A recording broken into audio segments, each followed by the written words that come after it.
The mantra. The gossips are always watching, always waiting for one to falter. Her voice shook with the same force of emotion, as if she were speaking of great battle plans to conquer the continent.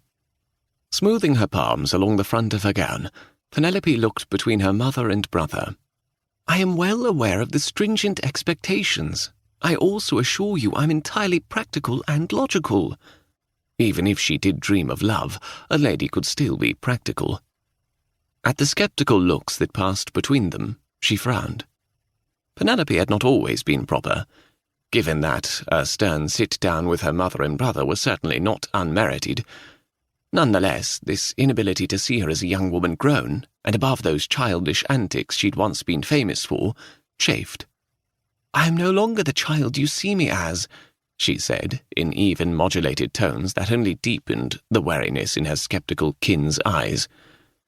Also not undeserved. As a girl, she'd actually been quite mischievous, and always troublesome. Or, as her mother had long lamented, the bane of my motherly existence. Well, one of the banes. The title of bane had been applied to all the Tidemore daughters in equal measure. It is not my intention to cause a scandal. That is my point exactly, Jonathan said with his usual frankness. He uncrossed his legs and set both booted feet on the floor. Had he made a point? She really hadn't remembered it. I worry. We worry, their mother said in a show of unity with her son. With your... Penelope narrowed her gaze as Jonathan searched for his next words. Romantic spirit, he settled for. My romantic spirit?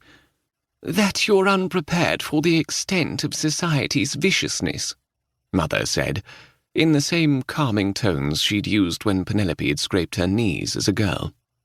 In short, they believed her a daft, empty-headed ninny.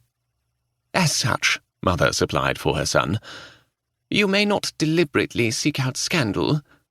Why would anyone deliberately seek out scandal? Penelope asked dryly. Mother blinked wildly. Well, they wouldn't. We wish you to be careful, Penny, Jonathan said bluntly. We wish you to know, despite your expectations, there are those who would like nothing better than to see a lady fall, and I'd not have you become that woman. She widened her eyes. Is this why we've avoided the ton events? Her mother's cheeks flamed a guilty red. We haven't avoided the ton events, Jonathan mumbled, shifting in his seat like a boy who'd just been caught with his hand on the dessert platter.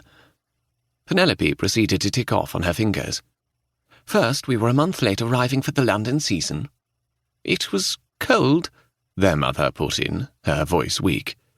Then I had to be fitted for a wardrobe, she carried on, wiggling her index finger. Which is customary, Jonathan pointed out, tugging at his cravat. For it to take more than a month to receive my wardrobe? A wardrobe of frilly white monstrosities, but one matter of discontent at a time. It was Jonathan's turn to flush. Good. He should feel guilty, the miserable bugger. Penelope warmed to her argument. Following my debut, I've been to the theatre twice. Lord and Lady Drake's formal dinner, Lord and Lady Drake's informal dinner, Lord and Lady Waxham's recital, but never a ball. Silence met her damning list. Then what could they say, the traitors? You left your diary in the parlour. Her mother's words held Penelope frozen, suspended. Surely she'd misheard. You read my diary, she choked out. Humiliated shame and shock rolled through her, setting her body afire with heat. All the intimate, poignant, hopeful words she'd set to page, read by her mother.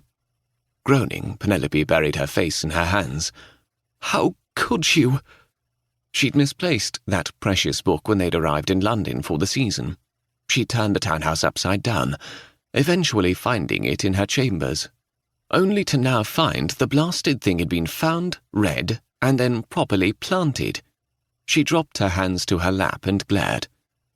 Jonathan coughed into his hand. It was merely the first 2 entries. She singed him with a look. They were, my thoughts. And they were enough for us to know to...